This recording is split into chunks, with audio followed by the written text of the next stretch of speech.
நண்பர்களோடு விலைமாதர் வீட்டுக்கு போவார். அதுக்கப்புறம் காவிரி ஆற்றங்கரையில் நண்பர்களோடும் விலைமாதர்களோடும் கூத்தடிப்பார். இது என் வார்த்தை இல்ல, சாமி சிதம்பரனார் வார்த்தை.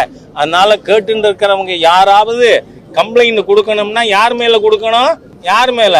சாமி சிதம்பரனார் மேல, எம் மேல இல்ல.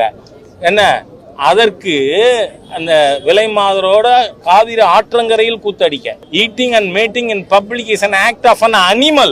ஆனா அந்த அனிமலை போய் பெரியார்னு சொல்லுவீங்களா?